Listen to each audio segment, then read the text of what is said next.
Deus falou algo muito forte no meu coração hoje, quando eu estava orando. Ele vem falando, e algo que eu mesmo já ministrei, já falei, mas Deus falou muito comigo hoje, muito a respeito do que o próprio presbítero André falou agora aqui na oferta. Ele nem sabia do que eu vou falar. Mas antes de nós começarmos a entrar no que nós vamos entrar mesmo, quando eu estava agora no final do louvor, Deus me trouxe uma história à mente. E eu queria começar contando ela, que não tem muito a ver com o que eu vou falar, mas eu sei que Deus está falando com alguém aqui, então a gente vai começar por ela. Alguns anos atrás, meus pais faziam um programa numa rádio em São Paulo, e o programa deles era das 5 às 7 da manhã. E eles faziam esse programa, e eu e o Gabriel íamos para... O Gabriel ficava na mesa, controlando o som, e eu ficava atendendo o telefone. E tinha ali 2 ou 3 linhas, eu ia sozinho, então era o programa inteiro assim, né? Não dava tempo de anotar os pedidos, o telefone não parava. E naquela rádio, antes de nós, outros pastores faziam programa, e tinha um computador na mesa onde eu atendia telefone. Só que como eram 3 linhas, eu atendia sozinho, eu não dava conta nem de atender as 3 linhas, que dirá em pensar em ligar o computador e ver qualquer coisa, assim, não dava tempo mesmo. O telefone não parava. E um dia, o diretor dessa rádio me procurou, ele era amigo nosso, que controlava tudo, e falou que aquele computador pegou um vírus. E eu falei, eu não tenho nada a ver com isso, eu nem ligar ele, eu ligo.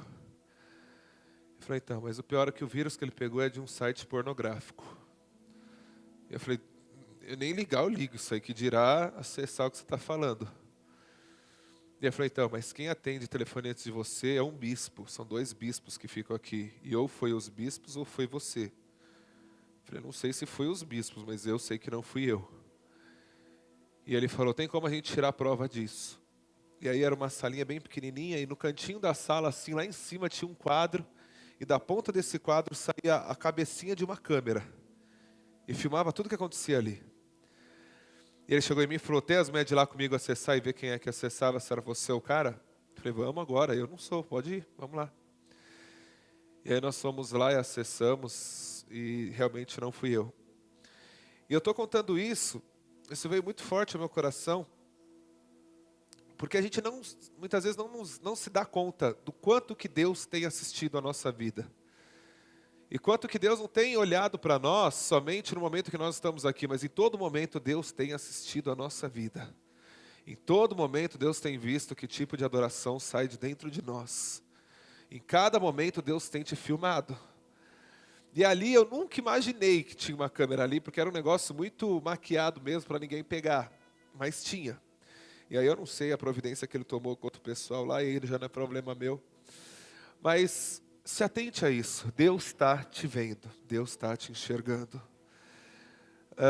Essa semana, uma pessoa chegou a nós, e acho que foi um sonho, não sei se foi um sonho, se foi uma revelação, que não sei como é que foi isso direito. Mas Deus mostrou para essa pessoa sobre o pessoal que mora comigo lá na base, que todo dia é como se tivesse um relógio de ponto num canto lá. E todo dia Deus estava vendo quem batia o ponto na hora certa, do jeito certo, como fazia. E essa pessoa via que às vezes tinham pessoas que não batiam o ponto na hora certa, no dia certo, passavam um dia sem bater ponto. E tudo estava sendo computado por Deus. E eu fiquei sabendo disso por um terceiro, não sei nem quem foi a pessoa que Deus mostrou isso. Mas isso também me faz pensar muito. Que às vezes a gente não tem noção que a nossa vida e que nós vamos prestar conta da nossa vida. Eu queria que você começasse respondendo para você mesmo. Se agora você tivesse que prestar conta da tua vida diante de Deus, o que a gente falaria para Ele que a gente fez com a nossa vida? Quanto mais vida Deus nos dá nessa terra, mais oportunidade nós temos de ser alguma coisa correta na mão dEle. E aí não interessa se você tem 10 anos, se você tem 70, 80 anos. Deus tem te dado tempo. E nós vamos prestar conta de tudo que estamos fazendo nessa terra. E às vezes nós vamos vivendo, e a vida é tão rápida, a vida é tão movimentada, é tão dinâmica, e a gente se esquece disso. E cara, eu comecei a brisar muito nisso.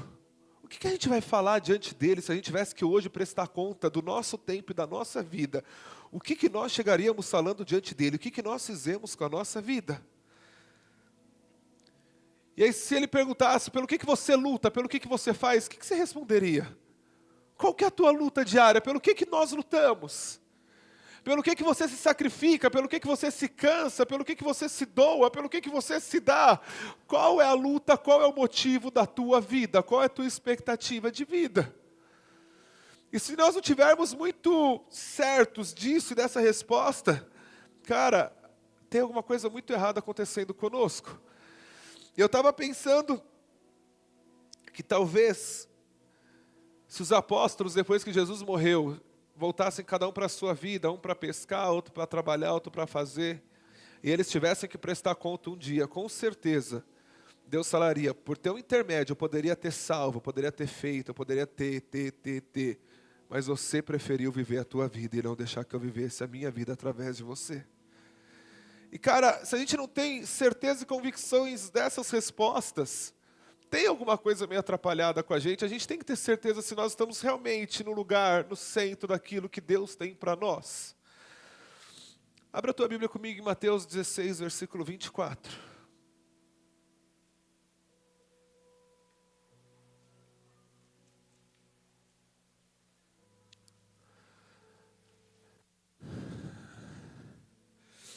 A palavra começa dizendo assim: se alguém quer ser meu seguidor, esqueça seus próprios interesses, esteja pronto para morrer como eu vou morrer e me acompanhe. Pois quem põe os seus interesses em primeiro lugar nunca terá a vida verdadeira, mas quem esquece a si mesmo por minha causa, esse sim terá a vida verdadeira. Do que adianta alguém ganhar o mundo inteiro, mas perder a vida verdadeira? Pois não há nada que poderá pagar para ter de volta essa vida. Pois o Filho do Homem virá na glória do seu Pai com os seus anjos, então ele recompensará cada um de acordo com o que fez em terra.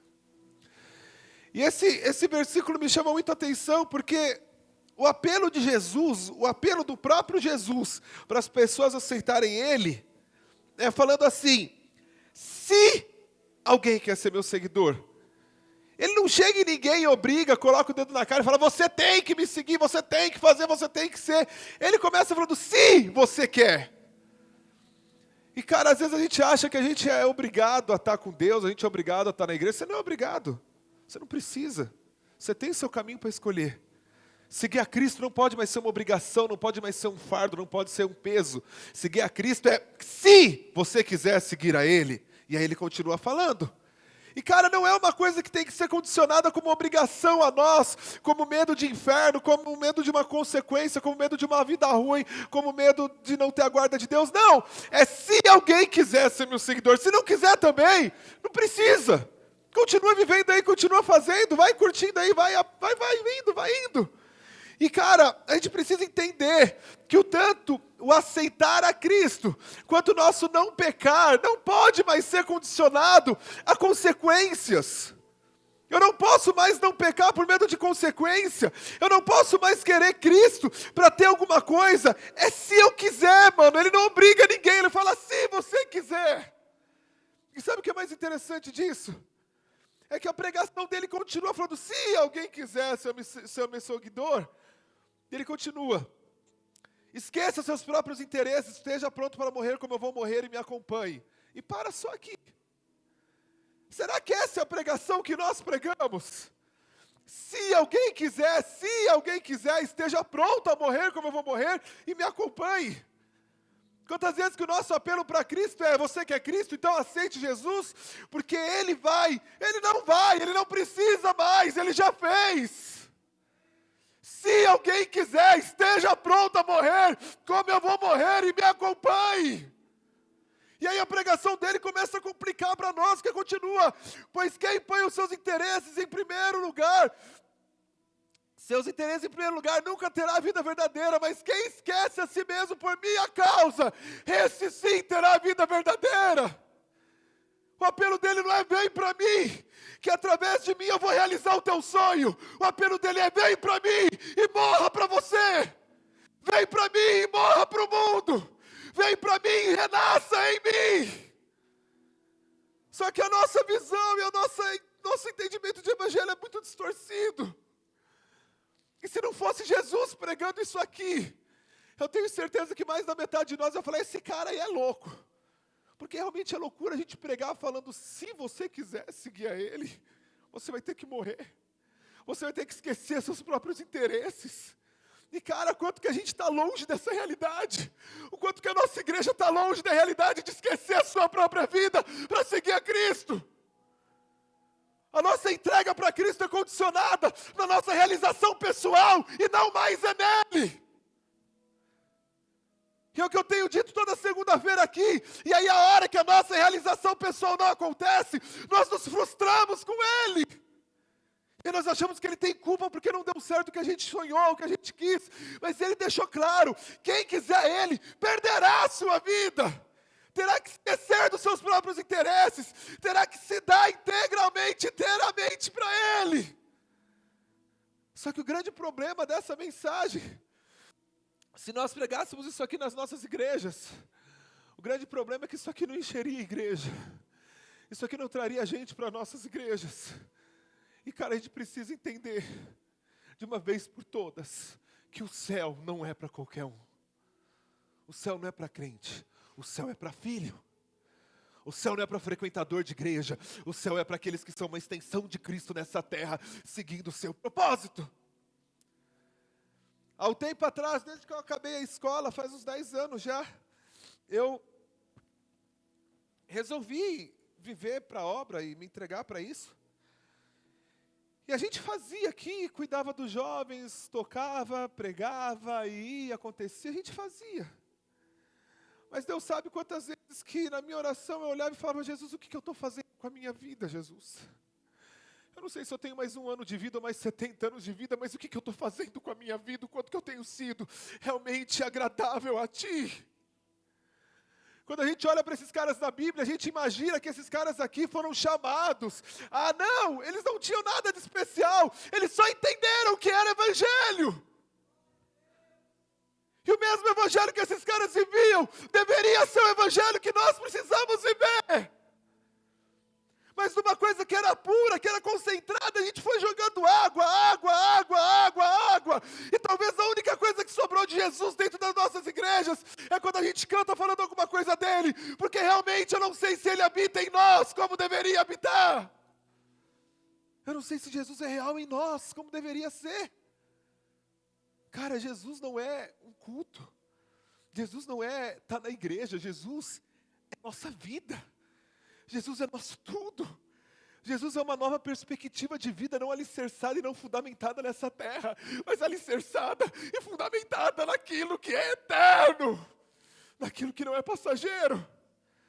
E por muito tempo eu ia orar, e a minha oração era subir aqui no monte, aqui em Guarulhos, olhava para minha mão assim e falava: Jesus, eu estou com 19 anos, 18 anos. O que eu estou fazendo com essa mão para a tua obra? Um dia o Senhor vai cobrar da minha vida o que eu fiz, o que eu estou fazendo? Eu sei que eu tenho estado na igreja, eu tenho feito o que eu posso fazer, mas Jesus, eu quero realizar o que o Senhor tem para a minha vida. Eu quero cumprir o teu chamado para essa geração. E cara, entenda uma coisa, quando naquele grande dia nós tivermos que prestar contas para Ele, eu imagino que uma das coisas que Ele vai virar para nós, vai falar, vai ser o seguinte: isso eu tenho certeza que Ele vai falar para nós. Não está na Bíblia, mas eu tenho certeza pelo que eu tenho visto de estar pregando no Brasil inteiro aí. Ele vai virar e falar: cara, você viveu na pior geração que existiu nessa terra. E se Ele não voltar nos nossos dias, demorar um pouquinho mais, Ele vai poder falar: até a tua geração foi a pior. Daqui para frente eu não sei o que vai acontecer, mas até a tua geração você viveu na pior geração que existiu nessa terra. Você viveu na geração mais corrupta, na geração mais interesseira, na geração mais caída, perdida. Você viveu em dias em que o evangelho nunca foi tão propagado, em que nunca houve tantas igrejas, mas onde nunca houve tanta ausência de homens de Deus. O que você fez com a tua vida? E eu me perguntava muito isso. E a minha oração durante muito tempo foi essa: E graças a Deus, de um tempo para cá, eu consegui, ou pelo menos hoje, eu tenho mais convicção que eu estou fazendo o que eu precisava fazer. Não aquilo que talvez eu sonhei fazer, não aquilo que eu imaginei ser, não aquilo que eu imaginei ter, mas aquilo que Deus preparou para a minha vida. E eu posso, assim como Ele serviu, eu posso estar servindo ao reino dEle, não interessando onde seja. E cara, tenha convicção, se Deus te aceita, e se a tua vida é agradável a Ele, porque o tempo está passando, e você vai dar conta de tudo que você tem negligenciado na presença dEle. Quando nós olhamos para os próprios apóstolos,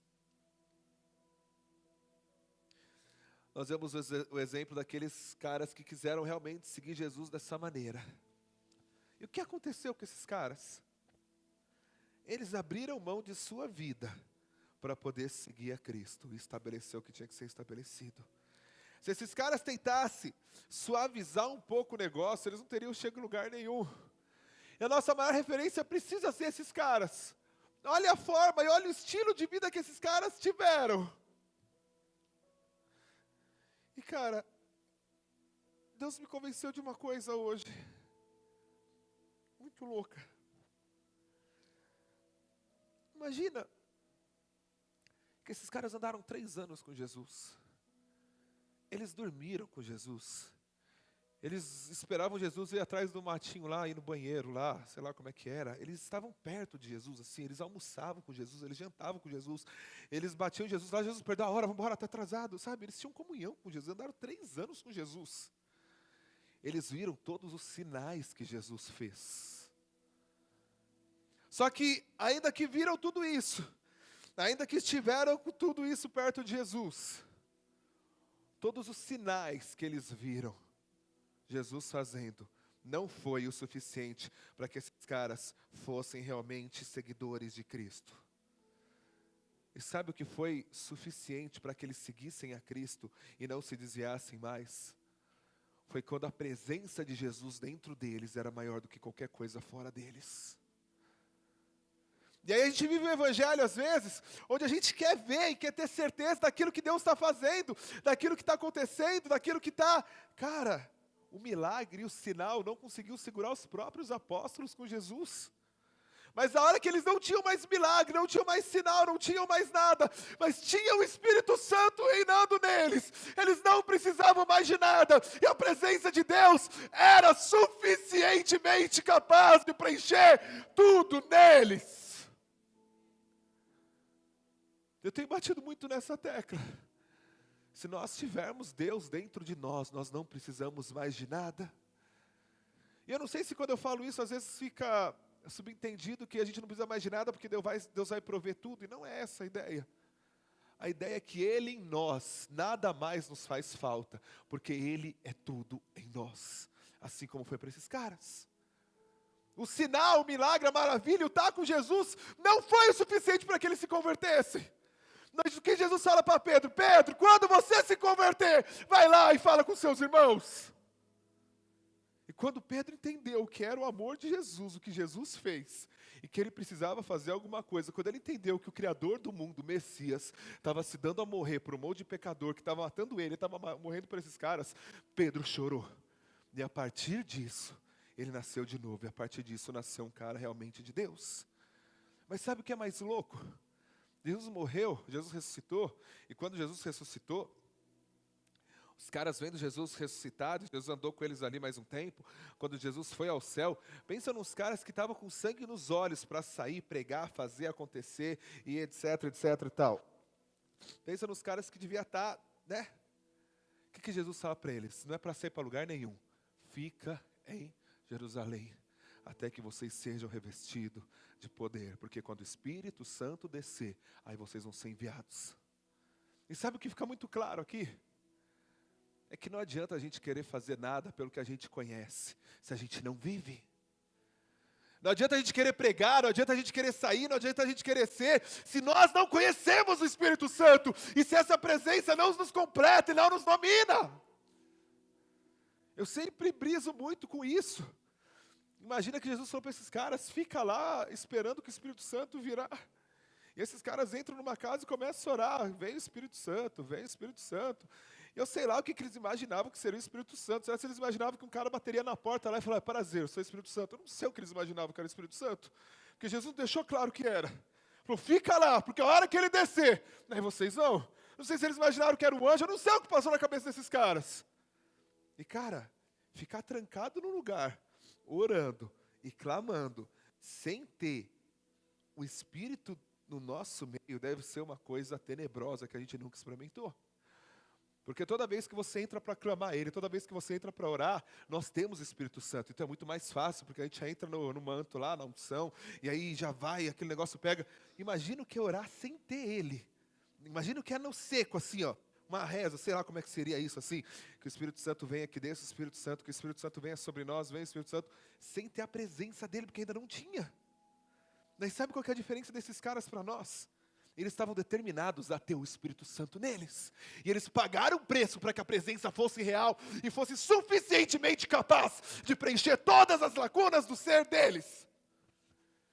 E eles ficaram lá e eles pagaram o preço porque eles sabiam o que eles queriam. Eles sabiam onde eles queriam chegar. Não foi no primeiro, no segundo, no terceiro, no quarto, quinto, 10º, 20º dia. Demorou, mas uma hora ele veio. E a hora que veio, nada mais abalou esses caras. Passaram por momentos difíceis, quase impossíveis de se passar. Mas a presença que tinha neles era suficiente para fazer eles continuar vivendo, para fazer eles continuar andando, para fazer eles continuar sendo aquilo que Deus esperava que eles fossem. Abre a tua Bíblia comigo em Daniel capítulo 1.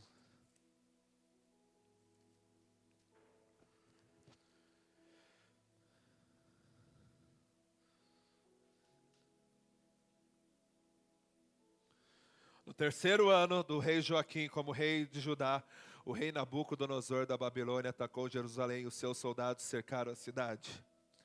Deus deixou que Nabucodonosor conquistasse a cidade e também que pegasse alguns objetos de valor que estavam no templo. Nabucodonosor levou esses objetos para a Babilônia e mandou colocá-los no templo de seu Deus, na sala do tesouro.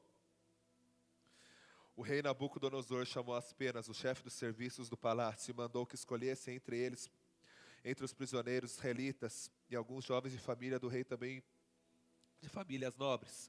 Todos eles deveriam ter boa aparência, não ter nenhum defeito físico, deveriam ser inteligentes, instruídos e capazes de servir no palácio. E precisariam aprender as línguas e estudar os escritos dos babilônicos. O rei mandou também que os jovens israelitas recebessem todos os dias a mesma comida, o mesmo vinho que ele, o rei, comia e bebia. Depois de 3 anos de preparo, esses jovens deveriam começar o seu serviço no palácio. Entre eles haviam sido escolhidos Daniel, Ananias, Misael e Azarias, todos da tribo de Judá. E para um pouquinho aqui.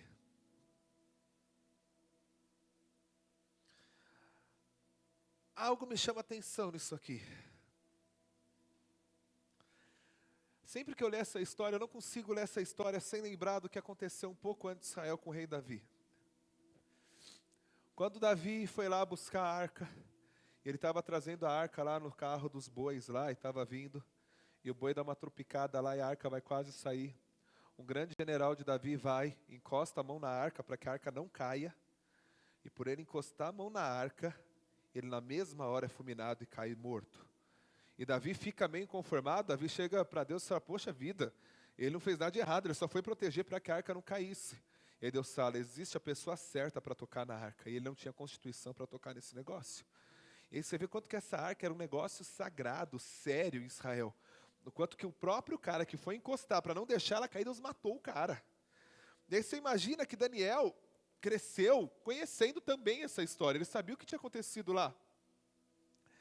E aí, de repente, de um dia para o outro, um rei estrangeiro de outra nação entra dentro do templo, entra dentro do lugar lá que a arca estava, pega a arca, tira a arca lá de dentro e leva a arca para o seu templo, para os seus deuses. E, mano, quando imagina essa história, tenta imaginar a cabeça de um israelita acontecendo tudo isso. Eu briso muito. Porque esses caras tinham todo o cenário para olhar e falar, Deus perdeu o poder, Deus se esqueceu de nós, Deus não é mais nosso Deus, esses caras são mais fortes do que Deus, o Deus deles é mais forte do que o nosso, eu sei lá o que eles podiam ter pensado. Porque aparentemente aqui, Deus estava sendo dominado pela Babilônia. Se um judeu colocou a mão, Deus matou, o que Deus faria com um rei de outra nação que pega a arca e ainda leva para dentro do seu templo? Cara, era algo muito louco de se pensar, falar, o que aconteceu com Deus? Eu imagino, não está na Bíblia isso, mas que muitos judeus olharam e falaram, e aí? E aí? Você matou o cara de Davi lá e deixou o outro infeliz pegar e levar para lá? Cadê o Senhor agora? E aqui a gente começa a ver algumas coisas interessantes. E a primeira delas é que o amor de Deus por nós é tão louco e tão grande, que Deus se deixa ser dominado por amor a você. Como assim? Tem áreas na nossa vida que eu imagino Deus dos céus para a terra olhando assim, falando,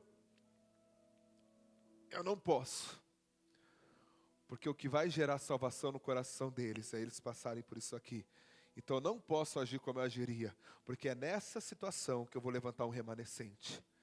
Eu imagino que quando esse cara entrou dentro do templo e pegou na arca, Deus deve ter levantado assim, deve ter contado até 10, falando, eu vou fulminar esses infelizes, agora eu pego, E Deus deve ter falado, por amor a eles, eu tenho que deixar eles cativos, porque através disso eu levanto um remanescente.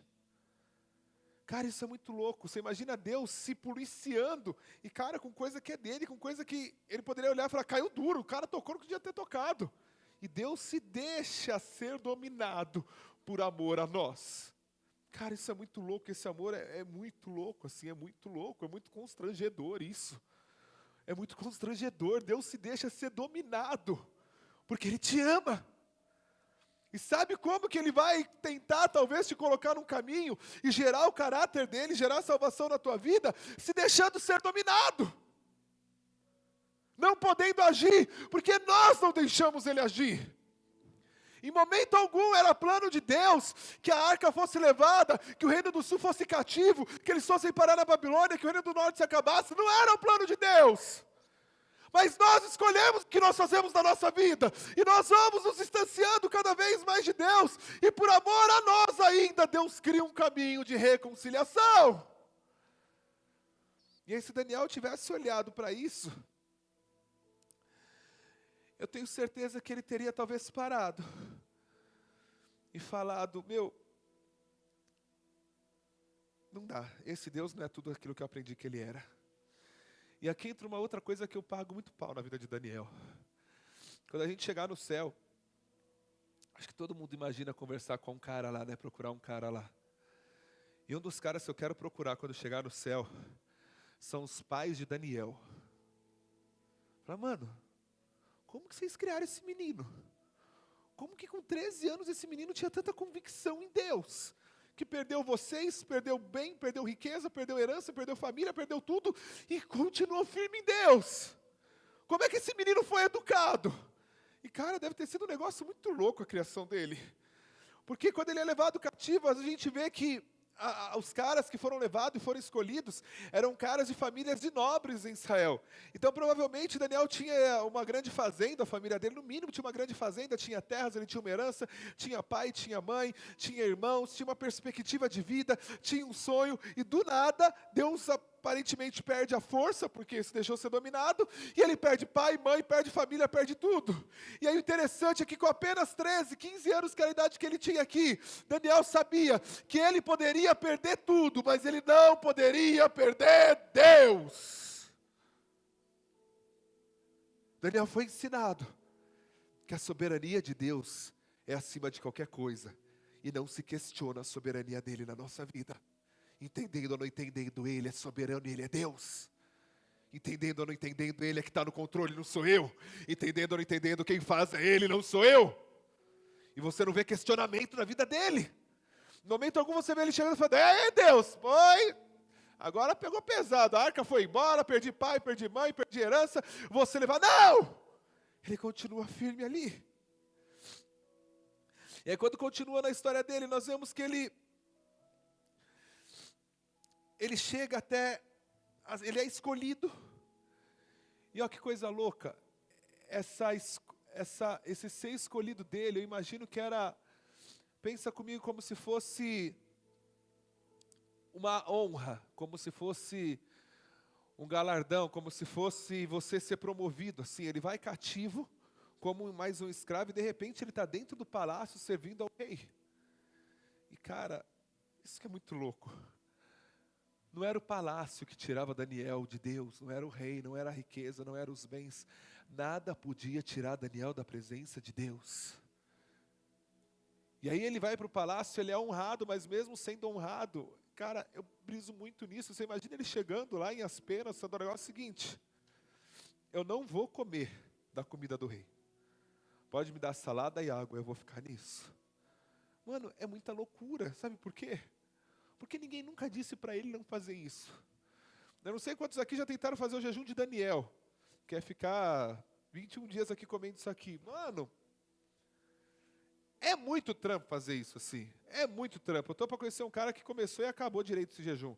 Porque no meio do caminho o cara já está desmaiando, está indo para o hospital, está com a pressão baixa, está tudo lascado e está quase em coma. Porque é muito trampo assim, viver dessa forma. E cara, Daniel foi, começou e fez. Ele não fez porque ninguém mandou fazer, mas ele fez porque ele sabia que o lugar dele não era ali. Ele não se satisfazia com as coisas que tinham ali. Mano, é muito louco isso, porque o mundo não domina ele, então ele tendo, ele está bem. Se ele não tivesse, ele continua bem, e ele não negocia, ele não negocia, ele não negocia Deus. Cara, independente do que afete na tua vida, a gente tem que ter certeza do lugar que nós estamos em Deus, porque se você está no lugar certo, fazendo aquilo que Deus tem para a tua vida, dane-se o resto do que está ao nosso redor. Dane-se o resto que está acontecendo. O que nos importa é estar fazendo a coisa certa. É estar no lugar certo. É estar da maneira certa. Daniel ansiava, Daniel ardia, Daniel queimava em voltar para Jerusalém. E cada vez que ele é exaltado lá, cada vez que ele interpreta um sonho, cada vez que alguma coisa acontece, ele não se deixa ser dominado. A gente continua aqui no capítulo 3. E aí Daniel não está aqui no meio, mas no capítulo 3 a gente vê que os caras são jogados na cova. E quando esses caras são jogados na cova, quando esses caras vão à cova, quando esses caras chegam ali, na cova não, na fornalha, quando os caras chegam na fornalha e o rei fala, tem que se prostrar, tem que abaixar. Mano, é muito louco a firmeza que eles tinham de não negociar com Deus. Sabe, a firmeza que eles tinham em falar, mano, o meu negócio é com Deus, para viver ou para morrer. Eu entreguei minha vida para Ele, eu sou dele, quem cuida de mim é Ele. E quando Ele cuida de mim, eu não preciso colocar minha mão para ajudar Ele. Quando Ele cuida de mim, eu confio e conheço Deus que cuida de mim, eu descanso nele. Porque para a vida ou para a morte, é Ele que está à frente, é Ele que está dirigindo. Não precisa da minha mão. Enquanto que aqui, quando Ele falou que quem não se dobrasse, aconteceria isso, Israel inteiro se prostra. Israel inteiro se prostra. Eu imagino que alguns desses caras se prostrou falando assim, beleza, eu vou me prostrar porque senão eu vou morrer, mas eu vou aqui continuar recitando um salmo aqui de Davi. Sabe, vou continuar orando aqui, só estou prostrando para não morrer. Não, velho, eles não se vendiam. Eu não me prostro. O que aconteceria se eles tivessem prostrado? Talvez nada, a vida deles continuaria sendo uma vidinha sem vergonha lá, e eles não teriam conhecido Deus do jeito que eles conheceram. E se a gente quer conhecer Deus de verdade nessa terra, a gente precisa estar disposto a perder nossa vida, para viver a vida dele em nós. E eles não se prostraram para falar, Deus vai me livrar lá no anjo, não. Eles se prostraram falando, olha, é verdade que o rei viva para sempre. O Senhor deu a seguinte ordem, quando ouvirem o som dos instrumentos musicais, todos se ajoelharão e adorarão a estátua de ouro. Quem desobedecer a essa ordem será jogado numa fornalha acesa. Ora, o Senhor pôs como administradores da província da Babilônia alguns judeus. Esses judeus eram Sadraque, Mesaque e Abednego. Não respeitem o Senhor, não prestam culto a Deus do Senhor, nem adoram a estátua de ouro que o Senhor mandou fazer. Ao ouvir isso, Nabucodonosor ficou furioso e mandou chamar Sadraque, Mesaque e Abednego. Eles foram levados para o lugar onde o rei estava e lhes disse, é verdade que vocês não prestam culto ao meu Deus? nem adoram a estátua de ouro que eu mandei fazer? Pois bem, será que agora vocês estão dispostos a se ajoelhar e adorar essa estátua logo que os instrumentos musicais começarem a tocar? Se não, vocês serão jogados na mesma hora numa fornalha acesa. E quem é o Deus que os poderá salvar? Sadraque, Mesaque e Abednego respondeu: ó rei, nós não vamos nos defender.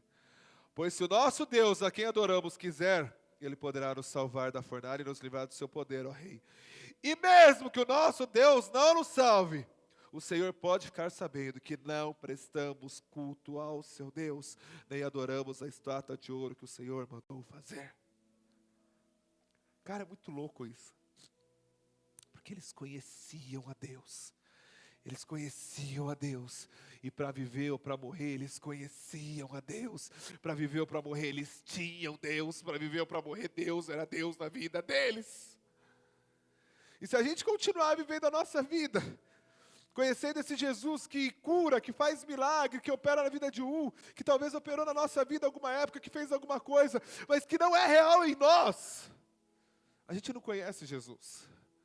E por isso eu comecei dizendo que eu tenho me perguntado seriamente o quanto que nós conhecemos Jesus e queremos e deixamos Ele ser Deus na nossa vida. Eu estava lembrando hoje, eu falei disso aqui há algum tempo atrás, mas tem muito a ver com o que a gente está falando aqui, da história de um missionário que vivia num país onde não podia pregar evangelho, não podia fazer, não podia ser, não podia ir. E um pastor brasileiro vai para essa cidade, conhece esse missionário, e ele quando ele chega no aeroporto, que o missionário vem receber ele, esse missionário chega nele, atrasa muito para chegar, e quando chega está todo estourado, todo sangrando. E o pastor falou: o que isso aconteceu? Ele falou: estava tomando minha surra semanal. Ele falou: que surra semanal? Ele falou: tem um grupo extremista aqui que toda semana pega e me dá uma surra. E fala: cadê a sua esposa? Cadê seus filhos? Eu estava lá também, minha esposa foi abusada, meus filhos abusados na minha frente. E o cara rindo.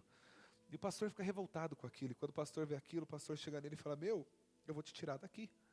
Eu conheço muita gente no Brasil, eu vou te levar para o Brasil, você vai ser um grande pregador, você vai pregar em tudo quanto é igreja, você vai dar teu testemunho, você vai ser. E o cara começa falando: não, Deus me estabeleceu aqui. E o pastor conta que ele fica brigando com o cara, falando: meu, mas você é louco, uma hora você vai morrer, como é que você aguenta ver tua família nessa situação, uma hora eles te matam, não, você vai para lá. E o cara fala: não, o meu lugar é aqui. E aí o pastor vira para ele e fala: o que você quer? Ser famoso, escrever um livro, que todo mundo conhece a tua história? E o cara vira para o pastor e fala: pastor, deixa eu te falar uma coisa. Eu aceitei Jesus há 20 anos atrás. E quando eu aceitei Jesus, eu morri para o mundo. Então eles não podem mais me matar, porque eu já morri. Se eles me matarem, eu estou indo ter com Deus. E a melhor coisa que eles podem fazer é me matar, porque eu vou encontrar meu Pai. Eu já morri para o mundo, pastor, faz 20 anos. E meu lugar é aqui. E ficou lá. Entende? Eu não estou tentando te incentivar a ir para uma nação perseguida, mas eu estou tentando te incentivar a viver uma vida santa diante dEle e estar disposto a responder se você quer Ele na tua vida ou não. Se você realmente quer que Ele entre ou não. A gente perdeu noção, velho, e o testemunho desse cara é prova disso. O testemunho desse missionário que falou isso, ele era filho de um grande cara do Islã, e ele é enviado para uma cidade para evangelizar essa cidade.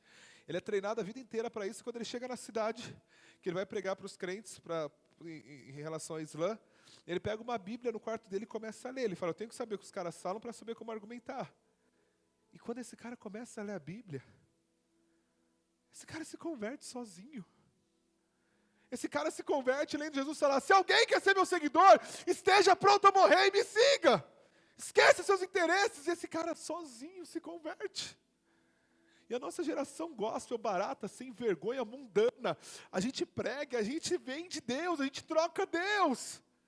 A gente troca Deus falando: olha, se você vira Ele, Ele vai fazer. Olha, aceite Jesus, olha, Ele pode entrar. Não! Ele já fez. Ele já fez e já foi consumado. O que podemos fazer agora é fazer valer a pena o que Jesus passou nessa cruz. O que vale mais para você? É a tua vida ou é a vida dele em você? Quem reina na tua vida? Chegar aqui e pedir o reino dele, cantar que o reino dele venha sobre nós é fácil, mas deixar o reino ser manifesto em nós é difícil. A gente aprendeu a viver de aparência. A gente aprendeu a viver de fachada. Nós aprendemos a viver de religião e não nos deixamos mais ser controlados, moldados por Deus. Cara, chega. Chega de viver a nossa vida assim. Chega de ser mais um dia aqui. Deus quer trabalhar na tua vida e Deus quer entrar onde você nunca deixou Ele entrar.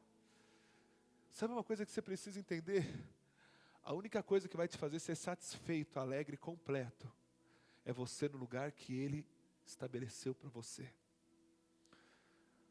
O que vai te completar não é teu sonho. O que vai te completar não é tua realização. O que vai te completar é o propósito dele sendo cumprido através de você. E nada pode te roubar isso. E tendo ou não tendo, o que vai valer é ter Ele em nós. É ter Ele vivendo em nós. É ter Ele vivendo em nós.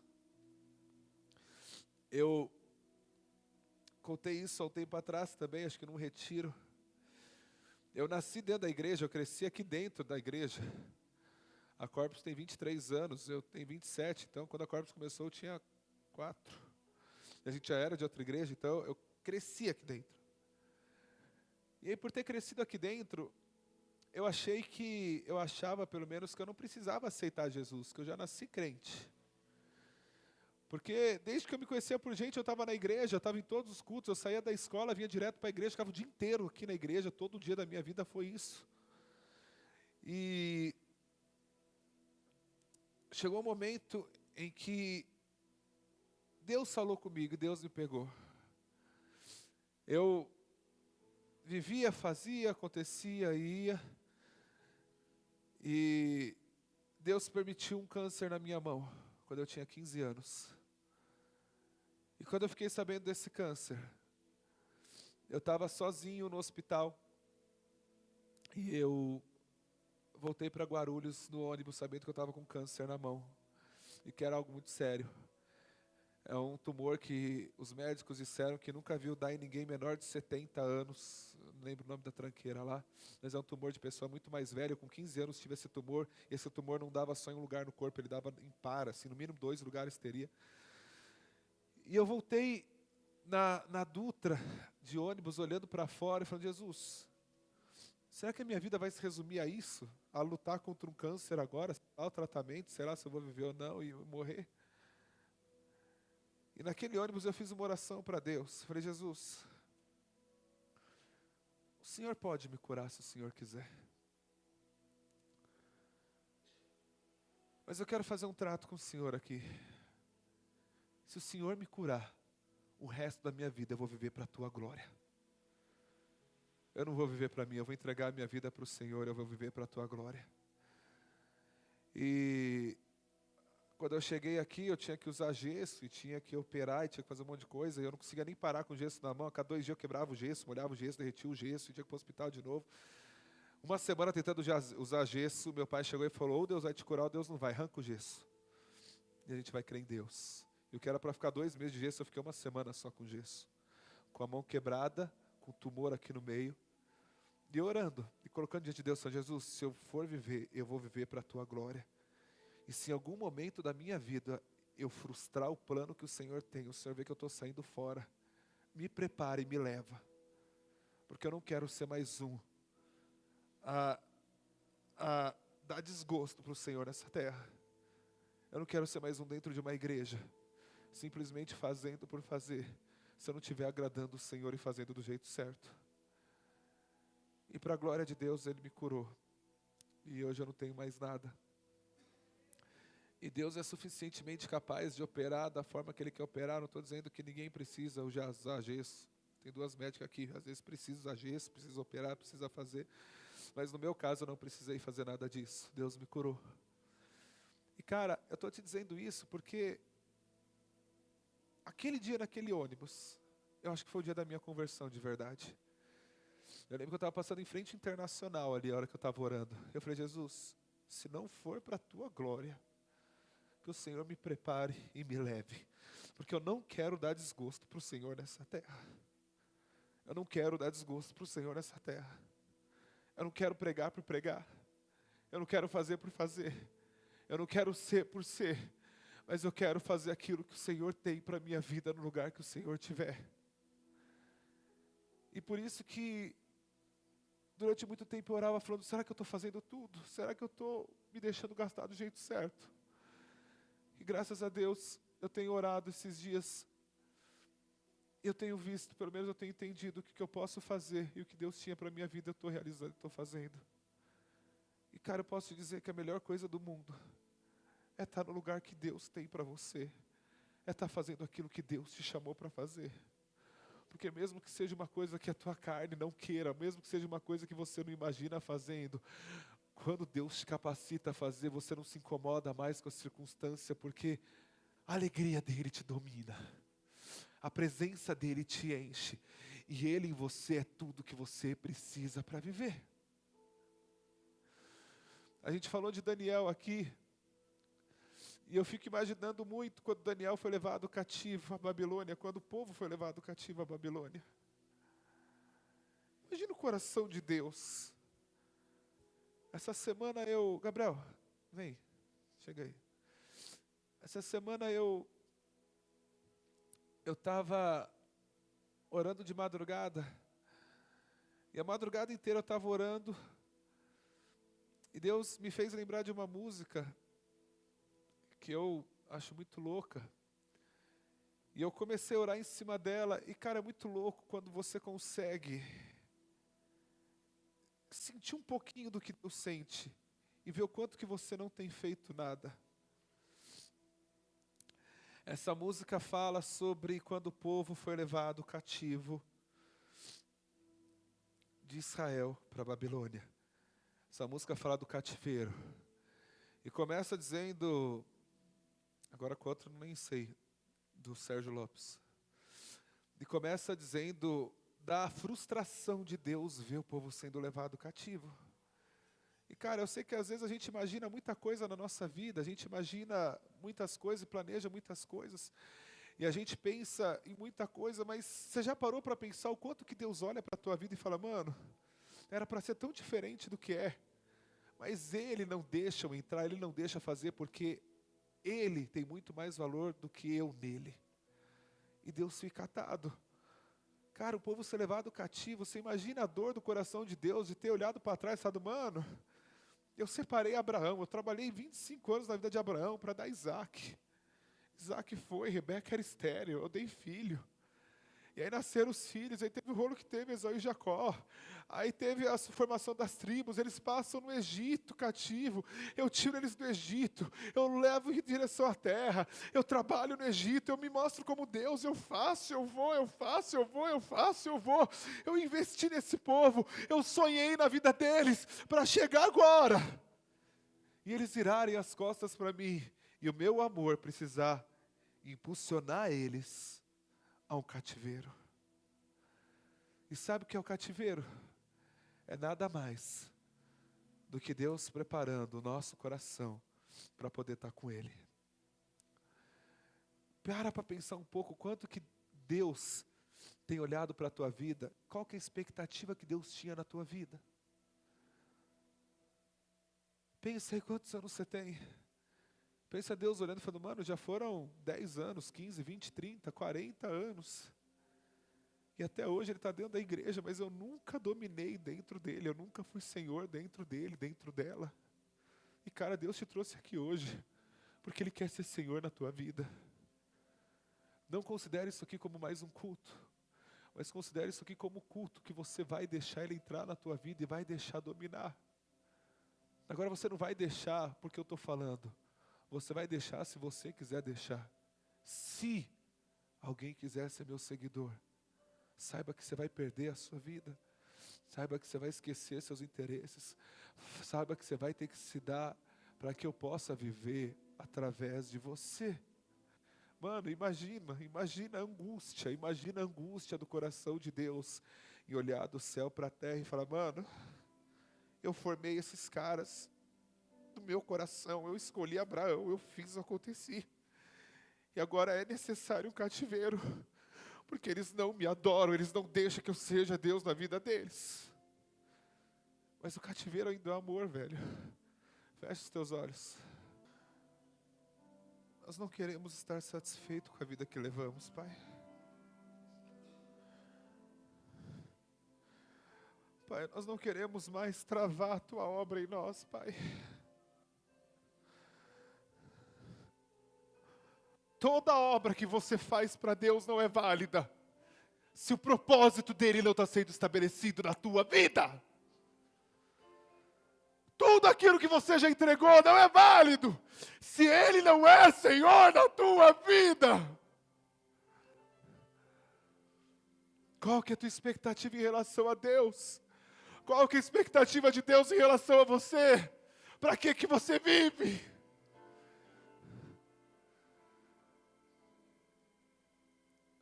Cara, quantos, velho? Quantos que não estão nem aí mais com o que Deus pensa, com o que acontece? Mas existe uma expectativa de Deus para a tua vida. Existe uma expectativa para a tua vida. Existe uma expectativa da tua vida. Não deixa frustrar, não deixa frustrar, não deixa frustrar. Nunca foi desejo de Deus que ninguém fosse parar na Babilônia. E sabe o que é mais louco nisso? É que esses caras passam 70 anos dentro dessa Babilônia. E dos que passaram lá, de todos que foram levados cativo, que já era só um vermezinho mesmo, só era um pouquinho. Quando Deus libera para eles voltarem, 97% deles, 98% fala, não, nós não vamos voltar, eu vou continuar na Babilônia. Porque é muito melhor continuar aqui. Eu posso ter minha casa aqui, eu posso adorar aqui, eu posso ter meu comércio aqui, eu posso seguir minha vida na boa aqui. E só 2% fala, eu vou voltar, porque o meu lugar não é aqui, o meu lugar é lá. Cara, e voltar para Israel, na situação que Israel estava, era a coisa mais louca do mundo. Porque Israel não tinha mais muralha, Israel não tinha mais muro, Israel não tinha mais nada, Israel estava caído. Mas existiam aqueles caras que conseguiam sentir, que buscavam sentir a aflição do coração de Deus e falaram, o nosso lugar não é aqui, o meu lugar é lá. E eu vou voltar para lá. Qual vai ser a tua perspectiva de vida? Nenhuma, mas eu vou voltar para lá, para reconstruir isso. Eu vou voltar para lá para fazer isso. Sabe o que é mais louco? Continue de olhos fechados. No final do livro de Daniel, o último versículo. Primeira vez que eu li ele pensando nisso que eu estou falando, eu quase fiquei louco. Porque ele diz assim, e você, Daniel, continue firme até o fim. Você morrerá, mas no fim ressuscitará para receber a sua recompensa. Mano, Daniel passou quase todo o cativeiro lá em vida na Babilônia. Todo dia Daniel dobrava o joelho 3 vezes por dia para estender a mão para Jerusalém para orar, porque ele ansiava aquilo e a Babilônia não dominava ele. E a um belo dia Deus chega e Daniel fala, Daniel, você não vai voltar, você vai morrer. Existia uma expectativa nele de voltar, mas a maior expectativa dele não era em voltar, mas era que Israel, Jerusalém fosse reconstruída. E aí Deus ainda chega nele e fala, olha, você vai morrer. Mas depois que você morrer, você vai ressuscitar. E no fim você vai receber a sua recompensa. E Daniel continuou firme ali. Não por ver o que ele queria ver acontecendo, mas porque ele sabia que ele estava no lugar certo, fazendo a coisa certa. E a Babilônia não dominava mais ele. Ele tendo ou não tendo, ele indo ou não indo. O que ele não podia perder era Deus na vida dele. Ele não negociava. Cara, não negocie. Jesus, nós pedimos a Ti, Pai. Nos perdoa, Pai. Nos perdoa, Pai, porque se nós conhecêssemos o Senhor, Pai, se nós tivéssemos a Tua presença em nós, Pai, nós não precisaríamos mais de nada, Pai. Não foram os milagres de Jesus que fizeram os caras se converter. Não foram os sinais. Mas foi o Espírito Santo habitando neles que fez eles continuar firmes até o final e morrer como morreram. Eles tinham a presença de Deus neles. E para não perder essa presença, eles se davam à morte. Não é milagre que te salva. Não é o que Jesus pode fazer que te salva. Mas é o que Ele já fez, que te deu salvação e que tem que ser válido para você. Espírito Santo de Deus, nós pedimos a Ti, Pai. Venha sobre nós, dominai inteiramente o nosso ser. Dominai inteiramente o nosso ser. Dominai inteiramente o nosso ser.